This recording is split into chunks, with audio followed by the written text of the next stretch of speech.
చికెట్లకు ఫిర్ముగాలు పాత ఇన్ఫా సామాన్కు పాటల పుస్తకాలు. 2 బుగ్గలు బేడ. నీకు బుగ్గల ఊదో నీకే దమ్మే లేదు, నీకు బుగ్గలు ఏం చేసుకుంటావు? ఇంట్లో మా మనవడికి అది బస్తు బలం ఉన్నది, వాడు ఉత్తాడు. ఉత్తరా?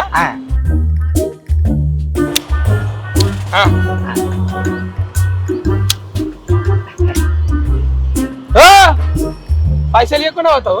పైసలు ఎందుకు? అరే మా ఊర్లో సిటీ కింద కూడా ఉన్నాడు, ఇస్తాడు మాకు.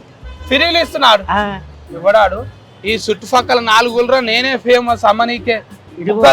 సిటీ కింద కూర్చుంటాడు, ఓ చూడు పో. నాకు ఫోటోకి వచ్చిందా? ఇవ్వడాడు. నాకు ఫోటోకి వస్తాడు, చూస్తాను సంగతి. ఇదే మాకు ఇది ఉన్నాయిగా, లైట్లు కుర్చీలు ఉన్నాయి, అడుగుతా. బుగ్గలు అమ్ముతున్నావు అంటే ఏం సంగతి? నువ్వు బుగ్గల నేను ఎందుకు అమ్ముతా బుగ్గలు? పైసలు తీసుకోకుండా ఫ్రీలు ఇస్తున్నావు అంటే అమ్మితే నేను అమ్మాలి ఊళ్ళరా. ఎవరు చెప్పిర్రు? అరే కింద ముసలాయన అంటున్నాడు. కింద ముసలాయన కాగిత తెలియదు అనుకుంటున్నావా? ఫ్రీలు ఎందుకు ఇస్తున్నావు నువ్వు? అలవాటు నేర్పితే. అవి బుగ్గలు కాదు. ఒక్కసారి మీ చుట్టూ చూడండి. ఇక్కడ దవాఖాన బొమ్మ ఉన్నది, సైకిల్ పట్టుకొని అందులో వేసుకొని అమ్ముతున్నావా? మీరు అమ్మాయి దగ్గర నేను ఎక్కడ అమ్ముతా కానీ ఇవన్నీ సినిమాలు. సారు రాఘవేంద్రరావు సారు, అరే తనకెళ్ళ బారి సారు అందరు ఉన్నారు కానీ ఇంట్లో సినిమా నేను కూడా ఉన్నా చూడండి. బాగున్నా కదా? నువ్వు ఇక్కడ మళ్ళీ చేరా? అమ్మ కొడుకో నువ్వా? పాటలు వాడే మేడం కొడుకు కదా? ఇది నీ పేరు ఏంటిది? ఫుబస్తా అది ఉంటది ముందుగా లేనిది అది. అది ఆకాశ్ ఉప్పు బస్తా. ఉప్పు బస్తా, ఆకాశ్ ఉప్పు బస్తా. సర్నేమ్ ఉంటది కదా మమ్మీ.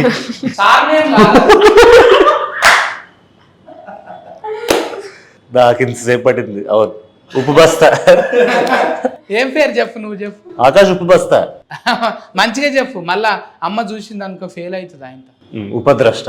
అది నాకు ఒత్తులు కాగునింతాలు రావు కానీ బస్తా చేశారు దాన్ని. చూసినావా? అయితే ముద్దుగిడ కూర్చురు. నేను ఆయనతో డౌటింగ్ కొట్టింది. నాకు నేను బుగ్గల అమ్ముడు సిక్కేంటికి లేక ఇంట్లోనే అనుకున్న సినిమాలనా. అయితే హీరోయిన్ కదా ఏమే? అవును చూసిన అందులో పోస్టరింగ్ లో మంచిగా కొట్టినావు. నీ పేరు బాగానా? ఇంకేందో కొనక్కున్నదా నీకు కూడా ఉప్పు బస్తా లేక? ఏమన్నది? ఏం పందిరి? వాళ్ళ పందిరా? Rolling, it should be rolling. నాకు వద్దది. భావన అంటే చాలు. ఇంకా డైరెక్టర్ పేరు అయితే పెద్దగానే ఉన్నది చూసిన నేను. గంగనా మోనా శేఖర్. గంగనా మోని. అందరికి ఇవి కొన పేర్లు గమ్మత్తున్నాయి. మీరు పెట్టిన పేర్లు గమ్మత్తున్నాయి. ఆస్తుకి అట్లా కుదిరినాయి. శేఖర్ అన్న చెప్పే, నువ్వు చిన్నోనివో పెద్దోనివో కరెంటు తీగ లెక్క సన్నమే ఉన్నావు కానీ అది కూడా తీసినావు అంట కానీ. పంచతంత్రం. పంచతంత్ర కథలు. అదేంటిది? ఆంకమాలజా?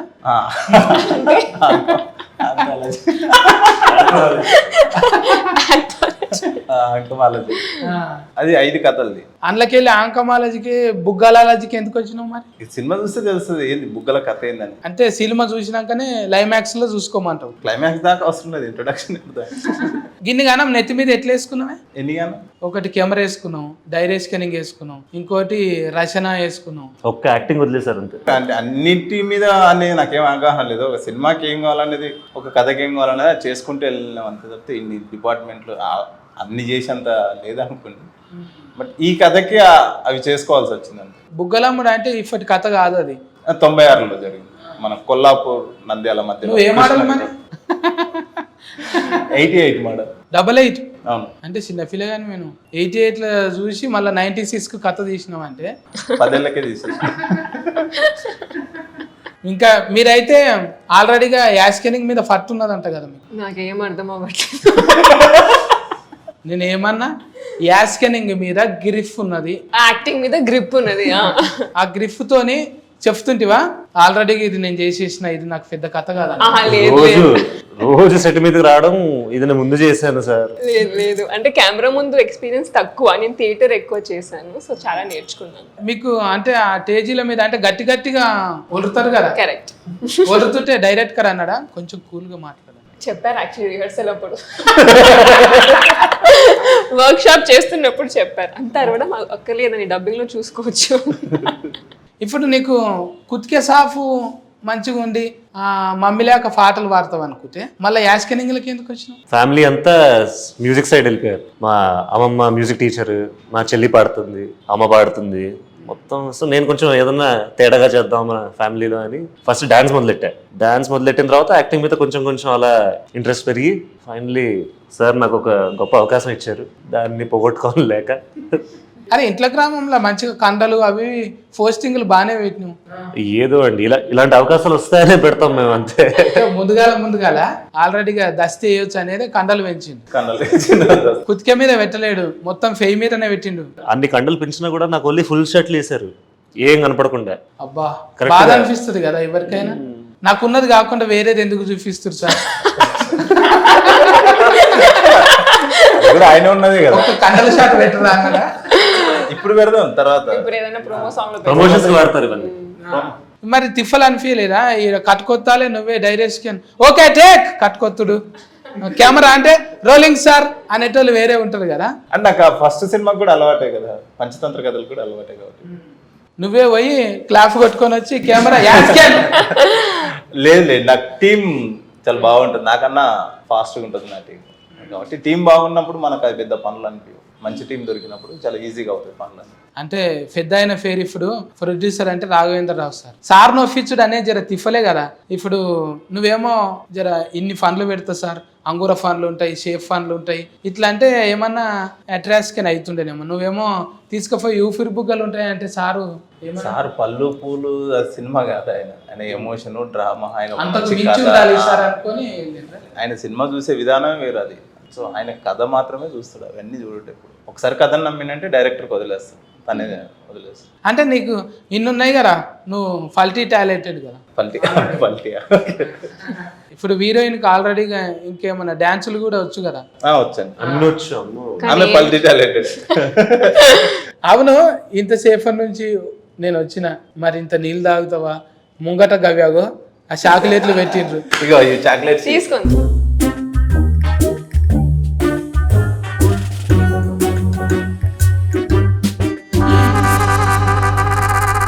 కెమెరా బంద్ చేయండి అన్న. చూ గీలు అవ్వాలరా, వాయమ్మో ఇజ్జత్ పోతుంది నాకు. వాళ్ళు బెలూన్స్ అమ్ముతాడు అంటే ఏమనుకున్నావు? నేను ఫిలేస్ గుర్తుందంటే మెడికల్ దవాఖానాలు ఏమో ఉంటుంది అనుకున్నా, కానీ నువ్వు గీ ఫన్ మీద ఉన్నావు. దాని తప్పేముంది? తప్పులేరా? తప్పు అనుకుంటాం మనం, అదే పెద్ద ప్రాబ్లం. ఏంది ప్రాబ్లం?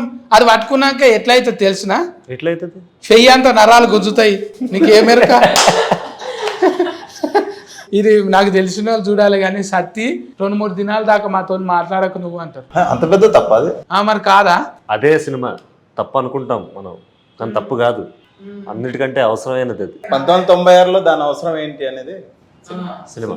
ఇక ఇదే ఫనా? ఇక ఊరందరికి ఇదే ఫనా? మాకేం పని లేదు.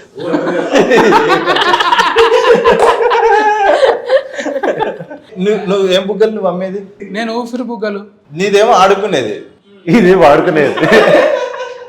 అమ్మా అంటే ఇవి ఒక్కోసారి లొల్లి అవుతుండే పోరగాళ్ళు వీటల్లా బోరింగ్ కాడ నీళ్లు నింపుకొని మస్తు తన్నులు తింటుంటే చెప్పకూడదు, కానీ బోరింగ్ కాడ నీళ్లు. అయ్యో చాలా మంది చేశారు అది. దీని పుణ్యాన మీరు ఎన్నిసార్లు దెబ్బలు తిన్నారు? ఇప్పుడు చెప్పుడు అవసరం అంటావా? కెమెరాలు పెట్టి ఇంత మాట్లాడుకున్న తర్వాత కెమెరా. అందుకే చిన్నప్పుడు అన్న, ఇప్పుడు పెట్టింది నేను అడగట్లేదు. ఇట్లా కెమెరాలు పెట్టి ఇట్లా కాదన్నా, అంటే ఇజ్జత్ అనిపిస్తుంది. అరే అది మంచి టాపికే అన్న, దాన్ని ఎందుకు మనం అంత భూతంలాగా చూడొద్దు? తింటున్నామంట మెడల్ వేసుకొని తిరుగుతాం, కనీసం జోబులలో పెట్టుకొని తిరగమని చెప్తున్నా. వాడుతున్నామంట వాట్సాప్ స్టేటస్ పెట్టమని. అయిపోయింది. ఒకప్పుడు బిత్తిరి సత్తి, ఇప్పుడు బికినీల సత్తి. ఎథిస్కు అది ఇది అనేటోళ్ళు కొంచెం ఉంటారు, కానీ అసొంటోళ్ళను మరి విమర్శలు కూడా వస్తాయి కదా కొన్ని. అన్న వస్తాయి, నేను అదే అంటున్నా. సినిమా చూసిన తర్వాత దానిలో ఏం తప్పేం లేదు. ఇప్పుడు అంత పెద్ద అయినా ఇలాంటి సినిమా ఒప్పుకున్నాడంటే అర్థం చేసుకుని ఇంకా చాలా గొప్ప విషయం మాకు కూడా. ఇంత నమ్మి ఎందుకంటే ఎప్పుడు సినిమా అంటే ఏదో ఒక టైంలో మాత్రమే మనం ఏదైనా ఒక కమర్షియల్ ఆస్పెక్ట్ లో ఒక సోషల్ గా మనం ఏదైనా జనాలకు ఏదైనా చెప్పాల్సిన టైం వస్తుంది. కొన్ని కథలకే ఉంటుంది, అన్ని కథలు చెప్పడానికి ఉండవు. సో అలాంటి కమర్షియల్ కథతో మాకు చెప్పే అవకాశం వచ్చిన స్క్రిప్ట్ అనమాట. సో అందుకే సార్ కూడా చాలా మంచి స్క్రిప్ట్ అని యాక్సెప్ట్ చేసి. ఇంకా నువ్వు సిగ్గు పడలేదా మరి? నీకు సిగ్గు అనిపించలేదా? లేదు సార్, కష్టం సార్, అది ఎక్స్పెక్ట్ చేయండి. వద్దు అమ్మకని చెప్పాను కానీ వినలేదు. నాకు నా లక్ష్యమే ముఖ్యం అని, నా పెళ్ళాం కంటే నా లక్ష్యం చాలా ఇంపార్టెంట్. అవి అమ్మితే నీకు కమిషన్ వస్తుందా? ఇట్లా కమిషనే. నేను డబ్బుల కోసం చేసామండి, కొంచెం అవగాహన పెంచుదామని. ఆ రోగం ఏంటి, అప్పుడు పరిస్థితులు ఏంటి, ఎందుకంటే అప్పుడు ఎవరికి అవగాహన లేదు, ఎవరికి ఆ మైండ్ సెట్ లేదు. ఇప్పుడు అదే టైటిలింగ్ కదా, నన్ను యాది పెట్టుకో లేకపోతే నిన్ను యాది మరుస్తారంటాను. బాగా రాశారు కదా. మంచిగా రాసినావు, డబ్బా మీద బోర్డు వేసుకొని తిరుగుతున్నాను. ఇప్పుడు సంబంధాలు అంటే ఎవరు చూస్తలేరు కదా, టూక్ వాడతారు ఎక్కువ. అంటే సక్రమానికి వాడాలి.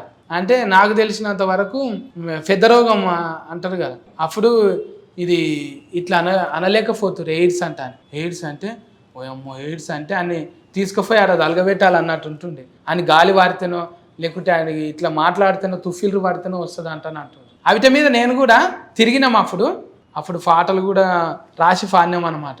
ఎయిడ్స్ భూతం లేచింది బిడ్డ ఫారా హుషారు, రోగాల కోరల్ని సాచింది బిడ్డ లేదా కంగారు, యాది మరిసి నువ్వు ఇట్లున్నావంటే నాకెందుకంటూ ఊకున్నావంటే, రోగం వచ్చి ఫీల్చి ఫిఫ్ఫి చేసినాక ఒరిగేది ఏముంది మొత్తుకున్నా గాని, ఎయిడ్స్ భూతం లేచింది బిడ్డ ఫారా హుషారు, రోగాల కోరల్ని సాచింది బిడ్డ లేదా కంగారు.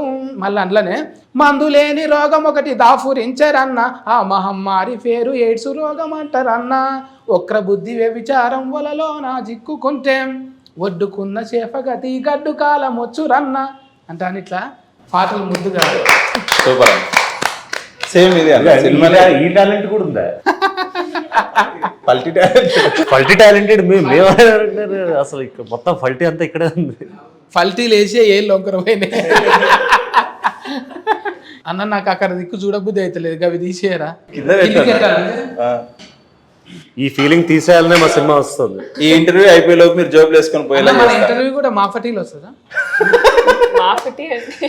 ఇది సమరం గారి ప్రోగ్రామ్ కాదన్నా, డైలీ వస్తుంది. రాత్రిపూట అందరూ అనుకున్నాక వస్తుంది ఆ ప్రోగ్రామ్ ఇది. నాకు ఏదో కొంచెం డౌటింగ్ కొడుతున్నావు, నువ్వు అమ్మకు చెప్పినవా లేకపోతే నీ అంతలు నువ్వే ఇట్లా చేస్తున్నావా సినిమాలు? అయ్యో, అమ్మకు తెలియకుండా నేను ఏం చేయను, అన్ని అమ్మకు చెప్పే చేస్తాను. నేను అడిగొస్తే ఎందుకైనా మంచిది. అంటే నువ్వు డైరెక్టర్ అంటే రాఘవేంద్రరావు సార్ని అడుగుతా, మళ్ళా సునీత మేడంను కూడా అడుగుతా. ఏమని అడుగుతా అంటే ఇసొంటి నౌకరీ ఉన్న దాంట్లో ఫస్ట్ ఎందుకు పెట్టినామంట అని అడుగుతా. మీరు ఈయన ఉన్నాడు ఎక్కడ ఒక్కండి. ఎప్పుడైతే ఆకాష్ నాకు యాక్టింగ్ అంటే చాలా ఇష్టం అని చెప్పాడు, ఒక్క క్షణం నేను కూడా కంగారు పడ్డాను. మనం పాడితే గిడితే పాటలు పాడాలి కానీ ఇదేందిరా యాష్. లేదు,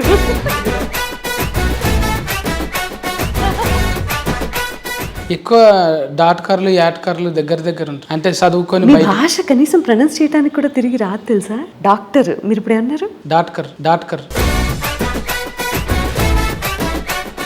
ఇదేంటిది? సత్తి డిక్షనరీ? డిక్షనరీ మన సపరేట్ డిక్షనరీ. నమస్కారం సార్.